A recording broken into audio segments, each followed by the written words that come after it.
अस्सलाम वालेकुम। कैसे हैं आप सब लोग? उम्मीद करती हूँ आप सब लोग ठीक होंगे। हम सब भी ठीक हैं।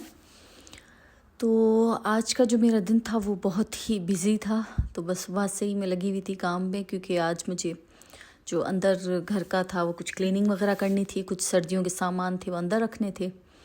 तो सबसे पहले मैं अपने जो टीवी लॉन्च है उसका कर्टन चेंज कर रही थी, और ये ब्लैंकेट मैं रात को ही लेके आई थी। ये मैंने वॉश करने के लिए दिया था, तो ये भी मैं रात को लेके आई थी। और यहाँ जो पहला मेरे कर्टन लगा हुआ था वो वाइट लगा हुआ था, तो वो काफ़ी मैला हो जाता था। तो फिर मैंने सोचा कि थोड़ा इसको मैं चेंज करती हूँ। तो फिर वो मैंने चेंज किया, और उसके नीचे जो नेट वाला था वो भी फिर मैंने वॉश करने के लिए रखा। और साथ ही यहाँ पर मैं जो है वो सोफ़ा के जो कवर होते हैं साइड में वो हटा रही थी कि इनको भी मैं वॉश कर लूँ। असल में अभी क्योंकि रमज़ान आने वाला है तो किचन का काम अभी मैंने बिल्कुल भी स्टार्ट नहीं किया। तो मैं सोच रही थी कि पहले मैं अंदर का जो काम है वो मैं मुकम्मल कर लूँ, उसके बाद फिर मैं किचन की तरफ जाऊँ। तो बस फिर आज का जो मेरा पूरा दिन था वो बस इसी में ही गुजरा। फिर ये सारे सोफ़ा के मैंने कवर्स थे वो उतारे, उनको वॉश करने के लिए रखा। और यहाँ जो है वो सर्दियों के कपड़े भी मैंने बेटी से कहा था कि तुम निकाल लो, जो जो छोटे हैं या जो सर्दियों के हैं, तो वो भी इसने निकाल के रखे। और साथ ही क्योंकि अभी जो है वो गर्मियाँ भी आ चुकी हैं, तो फिर जो एसी की सारी वो नेट थी, सारा जो एसी का था वो भी फिर मुझे वॉश करना था। तो फिर वो भी सारी मैंने इसकी जो ऊपर की जालियाँ होती हैं एसी की, तकरीबन पूरे घर में जितनी भी एसी हैं तो वो भी सारी मैंने निकाल के रखी। तो फिर मैंने वो भी सारी वॉश की। और यहाँ ये जो वहाँ से पर्दा उतरा था वो और सोफ़ा के कवर वगैरह है वो मैंने निकाल के रखे कि मैं वॉश करूँ। उसके बाद फिर मैं आ गई थी बेटी के कमरे में, क्योंकि काफ़ी दिनों से ये काम जो है वो रहा हुआ था। जब हम लोग यहाँ शिफ्ट हुए थे तो यहाँ जो मेरी बेटी का रूम है उसमें जो फ्लोर है वहाँ कुछ निशान थे। मतलब पहले यहाँ शायद कारपेट बिछा हुआ होता था, तो मैंने ऐसे ही साफ़ करने की कोशिश की लेकिन वो साफ़ नहीं हुआ। तो फिर आज मैंने सोचा कि इसको मैं हार्पिक से साफ़ करती हूँ। और काफ़ी ज़्यादा निशान थे, इस तरफ भी थे और दूसरी साइड में भी थे। तो ये पूरे कमरे के साइड पर निशान थे, तो काफ़ी गंदे लग रहे थे। तो फिर मैंने आज सोचा कि मैं इसको भी साफ़ करती हूँ। तो बस सिंपल मैंने इसके ऊपर हार्पिक लगा दिया था सबसे पहले, और हार्पिक लगाकर मैंने इसको छोड़ दिया था तकरीबन 25 मिनट्स मैंने इसको छोड़ दिया था। तो उसके बाद फिर मैंने इसको साफ़ किया। तो ये अभी इसमें मैंने छोड़ दिया इसको लगा कर, और दूसरी तरफ भी थे निशान, तो फिर वहाँ भी मैंने हार्पिक लगा लिया था। और हार्पिक से काफ़ी अच्छी जो है फ्लोर की क्लीनिंग हो जाती है। मैं बाथरूम वगैरह भी इसी से ही वॉश करती हूँ, तो काफ़ी अच्छे हो जाते हैं वॉश। तो बस इसको 20-25 मिनट हो गए थे, मैंने इसको छोड़ दिया था। उसके बाद फिर मैं जो है वो बाकी काम कर रही थी, क्योंकि आज जो है पूरा घर मैंने बिखेरा रखा था। मतलब पूरा घर जो है वो मैंने समझे को उल्टा कर दिया था कि यहाँ की चीज़ वहाँ, वहाँ की चीज़ वहाँ।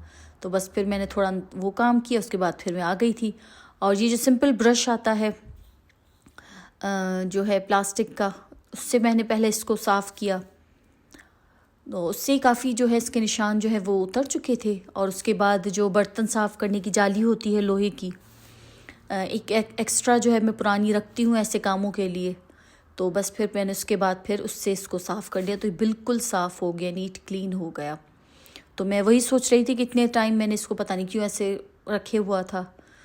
तो बहरहाल आज जो है इसको मैंने अच्छे से, इस फ्लोर को भी मैंने बेटी के रूम के साफ़ कर लिया। उसके बाद फिर मैंने पहले जो है सूखे कपड़े से सारा जो हार्पिक है वो हटाया, फिर कपड़े को गीला करके उससे फिर मैंने 2 दफ़ा इसको साफ़ किया। तो बिल्कुल जो है वो फ्लोर क्लीन हो गया। और ये देखें बिल्कुल यहाँ से जो निशान है वो उतर चुके थे। ग्लू के निशान थे, मतलब कारपेट जो चिपकाने के लिए लगाते हैं ग्लू वगैरह, तो उसके निशान थे। तो वो काफ़ी गंदे लग रहे थे, उसमें मिट्टी भी मतलब वो मिट्टी भी आ जाती है, तो वो काफ़ी बुरे लग रहे थे।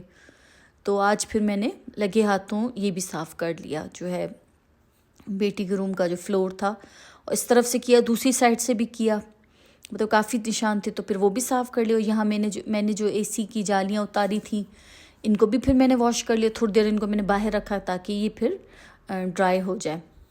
और उसके बाद फिर मैं आ गई थी जो है वो सर्दियों के कपड़े मैंने निकाले थे वो रखने।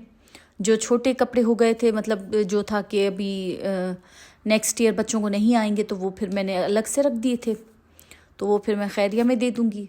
और बाकी जो कपड़े हैं उनको मैं बैग में डाल के रख दूँगी, क्योंकि यहाँ जो है स्टोर तो है नहीं मेरे घर में, तो मैं जो सर्दियों के एक्स्ट्रा कपड़े होते हैं मैं बैग में डाल के रखती हूँ। तो बस ये काम करते करते बहुत ही बिजी था मेरा पूरा दिन। तो बस ये काम करते करते शाम हो गई थी, और शाम को फिर थोड़ी मेरी तबीयत भी सही नहीं थी, तो मुझे जाना था डॉक्टर के पास। तो उसके बाद फिर मैं डॉक्टर के पास गई थी, और उसके बाद बस फिर थोड़ा और काम था, और फिर हमने रात के लिए अल्बेक लिया, क्योंकि मैं बहुत थक गई थी, तो खाना बनाने की हिम्मत तो में बिल्कुल भी नहीं थी। तो बस फिर हमने डिनर के लिए अल्बेक ले लिया था। इंशाल्लाह अभी मैं कुछ ही दिनों में रमज़ान की प्रिपरेशन भी शुरू करूँगी, तो फिर मैं वो भी आप लोगों के साथ शेयर करूँगी। और जो मेरा लास्ट ईयर का व्लॉग है वो मैंने कम्युनिटी पे लगाया था, अगर आपको देखना हो तो आप वहाँ जाके देख सकते हैं लास्ट ईयर की रमज़ान की प्रिपरेशन। तो मिलते हैं इंशाल्लाह नेक्स्ट व्लॉग में। अपना और अपनी फैमिली का बहुत ख्याल रखिएगा, मुझे और मेरी फैमिली को अपनी दुआ में याद रखिएगा। अल्लाह हाफ़िज़।